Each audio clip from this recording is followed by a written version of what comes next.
அஸ்ஸலாமு அலைக்கும் வரஹ்மத்துல்லாஹி வபரகாத்துஹு. பிஸ்மில்லாஹிர் ரஹ்மானிர் ரஹீம். அல்ஹம்துலில்லாஹி ரப்பில் ஆலமீன் வல் ஆகிபத்து லில் முத்தகீன். அஸ்ஸலாத்து வஸ்ஸலாமு அலா சய்யிதினா முஹம்மதின் அஷ்ரஃபில் அன்பியாஇ வல் முர்சலீன் வ அலா ஆலிஹி வ அஸ்ஹாபிஹி அஜ்மஈன். அம்மா பஅத். ஃபகத் क़ால அல்லாஹு தபாரக வ தஆலா ஃபீ கலாமிஹில் கதீம் والفرقان الحميد. بعد أعوذ بالله من الشيطان الرجيم بفضل بسم الله الرحمن الرحيم.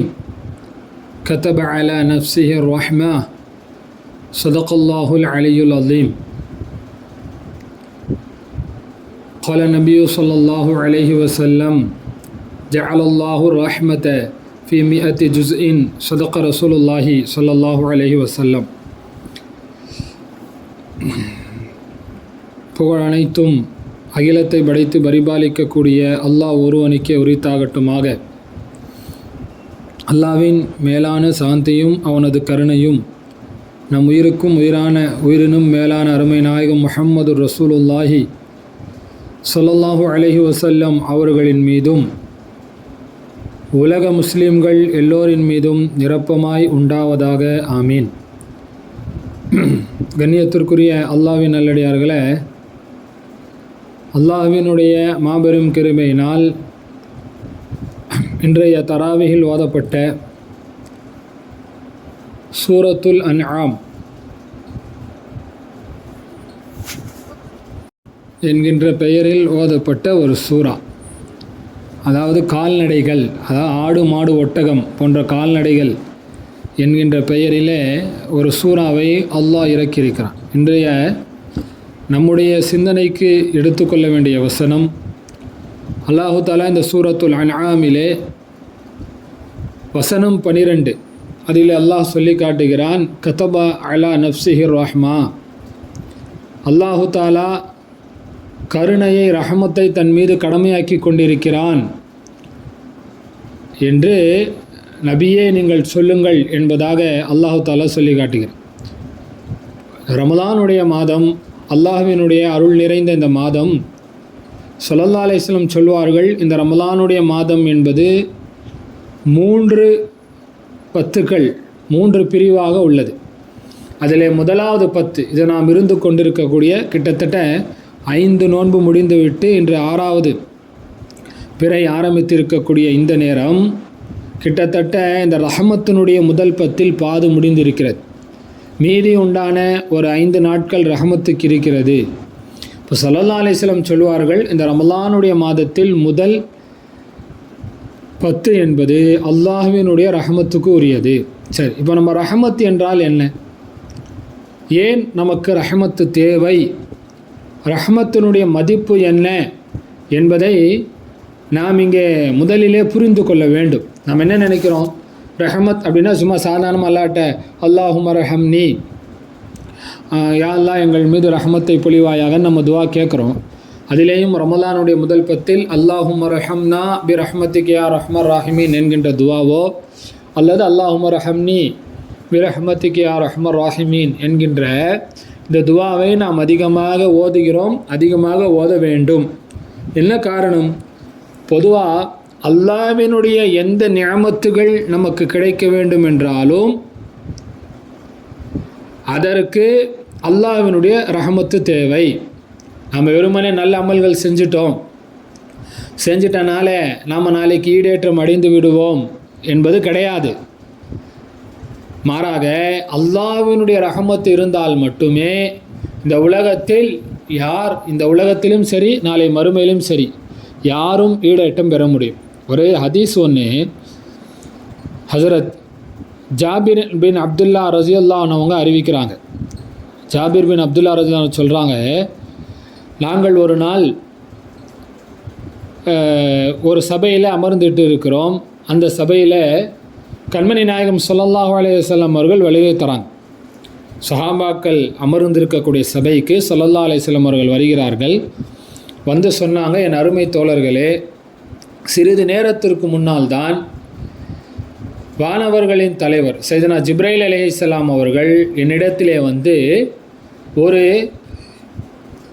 வியத்தகு ஆச்சரியமான ஒரு வரலாற்றை என்னிடத்திலே சொல்லிவிட்டு என்னை நிகழ்ச்சியில் ஆழ்த்திவிட்டு போனார்கள் அப்படின்னு சொல்லிட்டு, அதாவது ரொம்ப ஆச்சரியமான ஒரு நிகழ்ச்சியை ஜிப்ரைல் அலைஹிஸ்ஸலாம் வந்து என்கிட்ட இப்போது சொல்லிட்டு போனாங்க, அது எனக்கு ரொம்ப வந்து நெகிழ்ச்சியை தந்திருக்கிறது என்று ஸல்லல்லாஹு அலைஹி வஸல்லம் சொல்லிவிட்டு, அப்போ ஸல்லல்லாஹு அலைஹி வஸல்லம் அந்த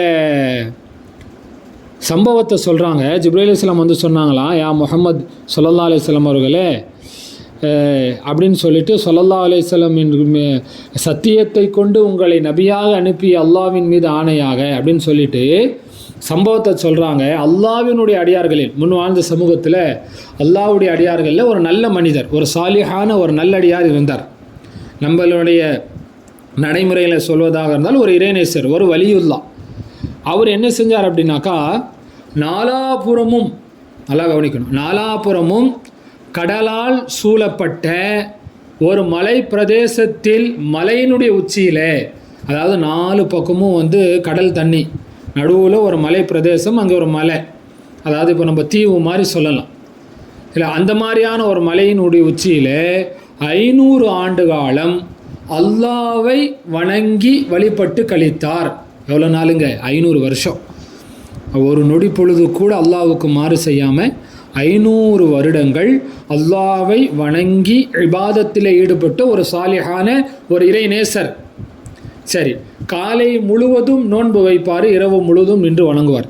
இப்போ அல்லாஹ் என்ன செஞ்சால், அவ்வளவு கடல் உப்பு நீர் நிறைந்த அந்த பகுதியிலும் கூட அந்த சாலிஹான மனிதருக்காக ஒரு நல்ல இனிப்பான மதுரமான நல்ல சுவையுள்ள டேஸ்ட் உள்ள ஒரு நீரூற்றை அல்லாஹ் ஓட செஞ்சான். ஒரு நீர் ஊற்று இருக்கா என்ன, ஒரு தண்ணி, அது வந்து நல்ல தண்ணி, ரொம்ப டேஸ்டான தண்ணி, சுற்றி முற்றி கடல். ஆனாலும் அல்லாஹ் தஆலா என்ன செய்கிறான், அந்த அடியாருக்காக ஒரு நீரூற்றை ஓட செஞ்சு அதுக்கு பக்கத்திலேயே ஒரு மாதுளம் மரம், ஒரு மாதுளம் செடி இருக்கா என்ன, அது முளைக்குது. அது என்ன செய்யும் அப்படின்னா, அவர் என்ன செய்வார், தினமும் மாலை நேரத்தில் மலையுடைய உச்சியிலேருந்து கீழே வந்து அந்த மாதுளை மரத்திலிருந்து ஒரு மாதுளை பழத்தை எடுத்து சாப்பிட்டுட்டு அந்த தண்ணீரை வந்து குடிச்சிட்டு உதவு செஞ்சுட்டு மேலும் மலைக்கு போயிடுவார், இபாதத்திலே இருப்பார். இப்படியே எப்படி 500 வருடம் மகரீப்பில் வருவார், மாதுளப்பழம் சாப்பிடுவார், தண்ணீரை குடிப்பார், மேலே போயிடுவார், ஒரே இபாதத்திலே இருப்பார். திரும்ப அதே மாதிரி அடுத்த நாள் மாலை நேரத்தில் வருவார். இப்படியே 500 வருடம் அவர் தன் வாழ்க்கையில் கழித்திருக்கிறார். இப்போ யோசிக்கணும், இப்போ எவ்வளோ பெரிய இறைநேசராக இருப்பார். நம்ம நினைக்கிறோம், நம்ம இபாதத்து செஞ்சுட்டா அல்லாஹ்வை நெருங்கி விடலாம், இபாதத்தில் நாம் அதிகமாக ஈடுபட்டால் அல்லாஹ்வினுடைய அருள் நமக்கு கிடைக்கும் அப்படின்னு நாம் நினைக்கிறோம். ஆனால் அல்லாஹ் நமக்கு கிடைக்க வேண்டும், நாளை மறுமையில் நாம் ஈடிடம் பெற வேண்டும் என்றால் அதற்கு முதலில் அல்லாஹ்வுடைய ரஹமத்து தேவை. சரி, அல்லாஹ்வினுடைய ரஹமத்தை பெற்றுத்தரும் வழிகளில் இபாதத்தும் ஒரு வழி. இபாதத்து மட்டும்தான் ஒரு வழி என்று அல்ல, இபாதத் என்பது ஒரு தலையாய ஒரு வழி. ஏன்னா நிறைய இறைநேசருடைய வரலாறு எடுத்து பாருங்கள், அவர்கள் எந்த இபாதத்துமே செய்யாமல் அல்லாஹ்வுடைய ரஹமத்து அவர்களுக்கு கிடைத்து பிறகு பெரிய வணக்கசாலிகள் ஆகிட்டாங்க. இப்போது இந்த நல்லடியார் முன் சமூகத்தில் வாழ்ந்தவர் என்ன செய்கிறாரு, அவர் ஒரு நாள் அல்லாஹ்ட்ட துவா செய்கிறார். எப்படி, யா அல்லாஹ், என் உயிர் பிரியும் தருவாயில் நான் சுஜூது செய்த நிலைமையில் என்னுடைய உயிர் பிரிய வேண்டும் என்று நான் ஆசைப்படுகிறேன் அப்படின்னு அவர் சொல்கிறார். என்ன சொல்கிறார், நான் வந்து சுஜூதிலே இருக்கணும், சுஜூதிலேயே என்னுடைய ரூஹ் பிரிய வேண்டும் அப்படின்னு துவா செய்கிறாங்க. அல்லாஹு தாலா அவருடைய துவாவை ஏற்றுக்கிட்டான். அவரும் அதே மாதிரி வந்து சுஜூதிலேயே இருக்கும் பொழுது அவர் மௌத்தா போயிட்டார். இப்போது ஜிப்ரீல் அலைஹிஸ்ஸலாம் சொன்னாங்களாம் ஸல்லல்லாஹு அலைஹி வஸல்லம், அந்த மனிதரை நாளை மஹ்ஷர் மைதானத்தில் மக்களோடு மக்களாக அந்த நல்ல மனிதரும் அல்லாஹ்வுக்கு முன்னால் வருவார். அப்போ அல்லாஹ் என்ன செய்வான்னா, மலக்குமார்களை பார்த்து சொல்வானாம், இதோ இந்த என்னுடைய அடியானை என்னுடைய ரஹமத்தின் பொருட்டால் சொர்க்கத்திற்கு கூட்டு போங்க, என்னுடைய ரஹமத்தின் பொருட்டால், என்னுடைய ரஹமத்தின் துணை கொண்டு இவரை சொர்க்கத்துக்கு கூட்டு போங்க அப்படின்ன உடனே அப்போது எல்லாருக்குமே வரக்கூடிய ஒரு கேள்வி அந்த இறைநேசருக்கும் வருது. என்ன சொல்கிறார் அவர், யா அல்லாஹ், நான் செய்த என்னுடைய அமல் இருக்குதே 500 வருடங்கள், எவ்வளோ பெரிய அமல் அது, 500 வருடங்கள் அமல் செய்திருக்கிறேன். அந்த அமலின் துணை கொண்டு, அந்த அமலினுடைய துணையினால் நான் சொர்க்கத்திற்கு செல்ல ஆசைப்படுகிறேன். அப்படி என்னுடைய அமல்களினுடைய பொருட்டினால் சொர்க்கத்திற்கு என்னை அழைத்து செல்லுமாறு நீ வானவர்களுக்கு கட்டளையிடுவாயின்னு நான் பார்த்தேன். ஆனால் நீ உன்னுடைய ரஹமத்தை கொண்டு என்னை சொர்க்கத்திற்கு செல்ல சொல்கிறாயே, அப்போ நான் செஞ்ச அந்த 500 வருட காலத்தினுடைய இபாதத் என்ன ஆச்சு அப்படின்னு கேட்கும் பொழுது, அப்போ அல்லாஹ் சொன்னான், மாணவர்களை கூப்பிட்டு சொல்கிறான், இந்த அடியான் செஞ்ச 500 வருட இபாதத்தை ஒரு தராசில் வைங்க, நான் கொடுத்த நியமத்துகளை ஒரு தராசில் வச்சு கணக்கு பாருங்கள் அப்படின்னோடனே மலக்குமார்கள், பொதுவாக அல்லாஹ் நமக்கு செஞ்சுருக்கக்கூடிய நியமத்துகள் நிறைய இருக்குது. இன்றைக்கி நாம் அல்லாஹ்வுடைய நிறைய நியமத்துகளை உணராமல் அதற்கு மாறு செஞ்சு நாம் மறுத்துட்டு இருக்கிறோம். ஸல்லல்லாஹு அலைஹி வஸல்லம் ஒரு ஹதீஸில் சொல்லுவாங்க, இந்த உலக விஷயத்தில் உங்களுக்கு கீழே இருப்பவர்களை பாருங்கள், அப்போ தான் அல்லாஹ் நமக்கு என்ன நியமத்துகளை தந்திருக்கிறாங்கிறது நமக்கு தெரியும். ஒரு இறைநேசர், பெரிய ஷேக் சாதி ரஹ்மத்துல்லாஹி அப்படின்னு சொல்லி ஒரு பெரிய இறைநேசர் இருந்தாங்க. அவங்க ஒரு வெயில் காலத்தில் லுஹருடைய நேரத்தில் பள்ளிக்கு போய் தொழலாமா ஜமாத்தோட அப்படின்னு யோசிக்கும் பொழுது அவங்கக்கிட்ட காலில் போடுறதுக்கு செருப்புகள் இல்லை. இப்போ எப்படா இவ்வளோ வெயிலாக இருக்கே, நம்ம எப்படி பள்ளிக்கு போய் தொழுகிறது அப்படின்னு யோசிச்சுட்டு கடைசியில் வேணாம், நம்ம ஜமாத்துடைய நன்மையை அடைந்து கொள்ள வேண்டும் அப்படின்னு நினச்சி பள்ளிக்கே வந்துட்டாங்க. பெருங்காலோட வெயிலில் நடந்து வந்துட்டான். பள்ளிக்குள்ளே வருகிறார்கள். வந்து பார்த்தால் பள்ளிக்குள் ஒரு காட்சி. அதை பார்த்தவர்கள் அப்படியே கண் கலங்கி விட்டார்கள். என்ன, அந்த பள்ளியிலே முதல் சஃபிலே ஒரு மனிதர் 2 கால்கள் இல்லாமல் அங்கே அமர்ந்து தொழுது கொண்டிருக்கிறார். அப்போ ஷேக் சாதி ரஹ்மத்துல்லாஹி நினச்சாங்க, நாம் செருப்பு இல்லைன்னு கவலைப்பட்டோம், ஆனால் அங்கே ஒரு மனிதனுக்கு அல்லாஹ் கால்களே தரவில்லை, எனக்கு 2 கால்களை தந்திருக்கிறானே அப்படின்னு சொல்லி அவர்கள் அழுதார்கள். அப்போது இந்த உலகத்தில் அல்லாஹ் நமக்கு செஞ்ச நியமத்துகளை நாம் உணரணும்னா இந்த நியமத்துகள் இல்லாத ஆளை பார்க்கணும். இந்த உலகத்தில் எத்தனை நபர்கள் நம்மகிட்ட இருக்கக்கூடிய நியமத்துகள் இல்லாமல் அவங்க நிம்மதி இல்லாமல் அலைகிறாங்க. அப்போது இப்போ அந்த அல்லாஹு தாலா சொன்னான் மலக்குமார்கள்ட்ட, நான் இந்த அடியானுக்கு செய்த அருட்கொடைகள் நியமத்துகளையும் இவர் செஞ்ச அந்த 500 வருட இபாதத்தை நீங்கள் கணக்கு பாருங்கன்னா. அப்போது மலக்குமார்கள் கணக்கு பார்த்தால் அல்லாஹு தாலா அந்த அடியானுக்கு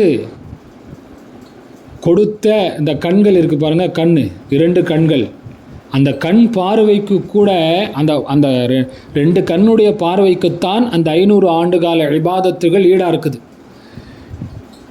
அப்படின்னு சொல்லிட்டு, அப்போ அல்லாஹ் என்ன சொல்கிறான், அப்போமா நான் கொடுத்த வேறு எந்த அருட்கொடைகளுக்கும் இவர்கிட்ட எந்த அமலுமே இல்லைன்னு மலக்குகள் சொல்லிட்டாங்க.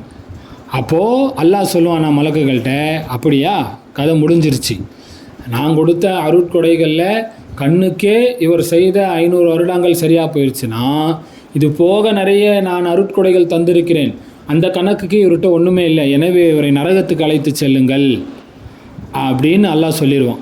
அப்போது மலக்குமார்கள் அந்த சாலிஹான் அடியாரை நரகத்திற்கு இழுத்து சொல்லுவாங்க. போகும்பொழுது வழியிலே அவர் சொல்வாராம், யா அல்லாஹ், உன்னுடைய ரஹமத்தை கொண்டே என்னை சொர்க்கத்தில் நுழைய செஞ்சிரு அப்படின்னு சொன்ன உடனே அல்லாஹு தாலா அந்த அடியானை தனக்கு முன்னால் கொண்டு நிறுத்தும்படி சொல்லி, அப்போ அந்த அடியானுக்கு அல்லாஹு தாலா பேசுகிறான். நிறைய நான் கொடுத்த, இப்போ அல்லாஹ் சொல்கிறான், நீ ஒன்றுமே இல்லாமல் இருந்த, உன்னை படைச்சது யார்? அப்போ அந்த அடியார் சொல்கிறார், யாரெல்லாம் நீ தான். இப்போ அல்லாஹ் சொல்கிறான்னா, 500 ஆண்டு காலம் உனக்கு நான் ஆயுளை தந்தேன், வணக்க வழிபாடுகள் செய்யக்கூடிய ஆற்றலையும் நான் உனக்கு தந்தேன்ல, அது யார் அப்படின்னா யாரெல்லாம் நீ தான் கொடுத்த அப்படின்னு. இப்போ அல்லாஹ் அடுத்து கேட்குறான், கடல் உப்பு இருக்கக்கூடிய இடத்துல ஒரு மதுரமான நீரூற்றையும் புற்பூண்டுகளுக்கு கூட முளையாத அந்த பாறையிலிருந்து ஒரு மாதுளை மரத்தையும் உனக்கு உருவாக்கி தந்தது யார் அப்படின்னு கேட்டோன்னா அந்த அடியார் சொல்லலாம், யாரெல்லாம் நீ தான். அப்போ உன்னுடைய ரூஹை சுஜூதுடைய நிலையிலேயே நீ பிரியணும்னு ஆசைப்பட்ட, அந்த ஆசையை நிறைவேற்றியது யார் அப்படின்ன உடனே அந்த அடியான் சொல்லுவான், அல்லாஹ் எல்லாமே நீ தான் அப்படின்னு சொல்லும் பொழுது, அப்போ அல்லாஹ் சொல்லுவானா, இவைகள் அனைத்துமே என் அடியானே, இவைகள் அனைத்தையுமே என்னுடைய ரஹமத்தின் மூலமாக தான் நீ பெற்றுள்ளாய், எனவே தான் இப்பொழுது என்னுடைய ரஹமத்தின் மூலமாக நீ சொர்க்கத்திற்கு செல்கிறாய் என்று சொல்லி அல்லாஹு தஆலா அந்த அடியானை என் அருளை கொண்டு என் ரஹமத்தை கொண்டு இவரை சொர்க்கத்திற்கு கொண்டு செல்லுங்கள் என்று அல்லாஹு தஆலா சொன்னதாக ஜிப்ரீல் அலைஹிஸ்ஸலாம் அவர்கள் சொல்லிவிட்டு, ஜிப்ரீல் அலைஹிஸ்ஸலாம் சொன்னாங்களாம், உலகத்தில் யா ரசூலல்லாஹ், உலகத்தில் எந்த ஒரு அடியாரும் அல்லாஹ்வுடைய ரஹ்மத்தை கொண்டுதான், இந்த உலகத்தில் அனைத்து காரியங்களுமே அல்லாஹ்வுடைய ரஹ்மத்தை கொண்டு தான் நடைபெறுகிறது அப்படின்னு சொன்னாங்க. அப்போது இந்த சம்பவங்கள் சொல்லும் பொழுது அப்போ கடைசியில் ஸல்லல்லாஹு சொன்னாங்க, இந்த உலகத்தில் யார் நாளைக்கு ஈடேற்றம் பெறுவதாக இருந்தாலும் அல்லாஹ்வினுடைய ரஹ்மத்தை கொண்டு தான் பெற வேண்டும் அப்படின்னு சொன்ன உடனே சஹாபா பெருமக்கள் கேட்டாங்க, அப்போ யா ரசூலுல்லாஹ் தாங்கள் அப்படின்னு கேட்ட உடனே அப்போ ஸல்லல்லாஹு சொன்னாங்க, நானும் தான். அல்லாஹ் என்னை தன் ரஹ்மத்தை கொண்டு போர்த்தி கொண்டால் அப்படின்னா, அதாவது அல்லாஹ் தன் ரஹ்மத்தை கொண்டு என்னை போர்த்தி கொண்டதினால்தான் நானும் ஈடேற்றம் பெறுவேன் என்பதாக சொன்னாங்க. இப்போது இந்த ரஹ்மத் எந்த அளவுக்கு முக்கியம், நாம் அதிகமாக அல்லாஹ் தாலாவிடத்தில் ஏன் ரஹ்மத்தை கேட்க வேண்டும், இந்த ஒரு சம்பவம் நமக்கு உணர்த்துகிறது. இந்த உலகத்தில் நாம் நல்லவங்களாக வாழணுன்னாலும் அல்லாஹ்வுடைய ரஹ்மத்து வேணும். நம்ம கையேந்தி அல்லாஹ்ட்ட துவா செய்யணுன்னாலும் அதற்கும் அல்லாஹ்வுடைய ரஹ்மத்து வேண்டும். இப்போ நம்ம துவா செய்யணும், அமல்கள் செய்யணும், அந்த அமல்கள் அல்லாஹ் தாலாவிடத்தில் ஏற்றுக்கொள்ளப்பட்டு அதற்கு நன்மை தீமைகள் கணக்கு பார்க்கப்படணும். அதில் நம்முடைய நன்மைகளுடைய கணக்குகள் கூட வேண்டும். கூடியதற்கு பின்னால் தான் சொர்க்கம். இத்தனை காரியங்களும் முறையாக சரியாக நடைபெற வேண்டும் என்றால் நமக்கு அல்லாஹ்வுடைய ரஹ்மத்து வேண்டும். அல்லாஹ்வுடைய ரஹ்மத் இல்லாமல் இதில் ஒன்றையும் நம்மால் பெற முடியாது. எனவே கண்ணியத்திற்குரிய அல்லாஹ்வின் நல்லடியார்களே, நாம் இந்த ரமலானுடைய மாதத்தில் நம்முடைய வளமையாக்கி கொள்ள வேண்டும். ரமலானுடைய முதல் 10 மட்டுமல்ல, ரமலானில் மட்டுமல்ல, ரமலான் முடிந்த பின்னாலேயும் நம்முடைய வாழ்க்கையில் எல்லா நிலைகளிலேயும் அல்லாஹு தாலாவிடத்தில் ரஹ்மத்தை கேட்டுக்கொண்டே இருக்க வேண்டும். அதேபோல் எந்தெந்த அமல்களெல்லாம் அல்லாஹ்வின் ரஹ்மத்தை நமக்கு பெற்று தருமோ அந்த அமல்களையும் நாம் அதிகமாக ஈடுபட வேண்டும். வல்ல ரஹ்மான் இந்த ரமலான் மாதத்தின் பொருட்டால் நமக்கு அவனுடைய அளப்பெரும் கிருபையான, அவனுடைய மாபெரும் நிஅமத்தான ரஹ்மத்தை நம்மின் மீது மழையாய் பொழிவானாக. அதன் மூலமாக இம்மையிலேயும் அருமையிலேயும் ஈடேற்றம் பெற்ற நல்லோர்களில் அல்லாஹ் நம்மையும் நம்மை சார்ந்தவர்களையும் உலக முஸ்லிம்களையும் ஆக்கியருள் புரிவானாக. வாஹிரு தவானா அல்ஹம்துலில்லாஹி ரப்பில் ஆலமீன். அஸ்ஸலாமு அலைக்கும் வரஹ்மத்துல்லாஹி வபரகாத்துஹு.